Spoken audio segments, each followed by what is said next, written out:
High বন্ধুরা, কেমন আছেন? আশা করি সবাই ভালো। আজকে আমি ধিরাং থেকে বাড়িতে যাইতেছি।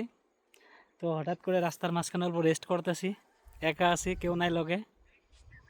এখানে গাড়ি দাঁড়ায় রাখছি, অনেক ডাউন, স্লিপ হয়ে যাওয়ার জন্য টায়ারে ছোটো একটা পাথর দিয়ে রাখছি যাতে স্লিপ হয়ে না যায়। এখানে বসে অল্প রেস্ট করতেছি। তো হঠাৎ করে কিছু কথা মনে হইলো যে আমরা অনেকেই আছি যা অনেক সময় অতীত বা আমাদের বর্তমানকে ভুলে যায়, বা এত অহংকারী হয়ে যায় যে ভাবি এরকমই কি জানি আমাদের সারাটা জীবন পার হবে, কিন্তু সেটা না। সৃষ্টিকর্তার কাছে আমরা কিছুই না, অনেকই ছোটো। তো সে চাইলে আমাদেরকে যা ইচ্ছা তাই করতে পারে। কাউকে গরিব থেকে ধনী করতে পারে, ফির কাউকে ধনী থেকে গরিবও করতে পারে। আমাদের জীবনটা ওনার কাছে কিছুই না। তো সবসময় আমাদেরকে মনে রাখতে হয় যে পৃথিবীতে এমন অনেক কিছুই আছে যা একটা সময় মিটে যায়। তার বাস্তব একটা এক্সাম্পল দিব এখন আমি পার হয়ে যাব। আর এই রাস্তাটায় এই সামনে মেঘগুলা যে দেখছেন, এই মেঘগুলার ভিতর দিয়ে আমি পার হয়ে যাইতে লাগবো, কারণ ওখানে অনেক বড় একটা পাহাড় আছে। মেঘগুলা মোটামুটি সেই পাহাড়টার অর্ধেকটা ঢেকে নিছে।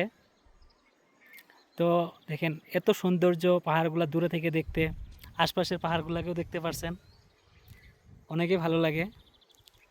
আর যে মেঘগুলা ঢেকে রাখছে ওখানেও একটা বস্তিও আছে, অ্যাঙ্কলিং বলে নাম।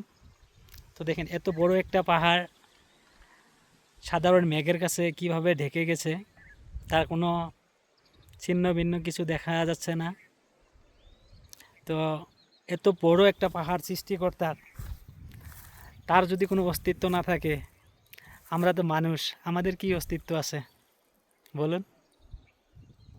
তো আশা করি সবাই আমরা এমনভাবে চলবো যাতে সব সময় অতীতকে মনে রাখি, বর্তমানকে বর্তমানের মতো করে পার করি, আর ভবিষ্যতের জন্য সবাই যাতে সতর্ক থাকি। জাস্ট এটা যাতে কেউ অনুভব না করি আজকে যে যেরকম আছি আমি কালকেও সেরকম থাকবো, আর দিনটা সেরকম নাও থাকতে পারে। তো আশা করি যা কিছু বললাম যদি কোনো ভুল হয়ে থাকে কিছু মনে করবেন না। Bye bye.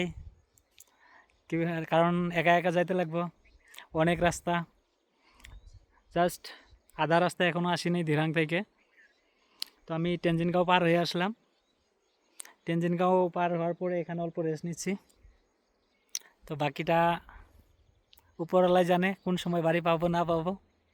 যদি ভালোভাবে যাইতে পারি, এখান থেকে মোটামুটি আমার 5 ঘন্টা রাস্তা আছে আরও। তো আজকের ভিডিওটা এতটুকুই। Bye bye.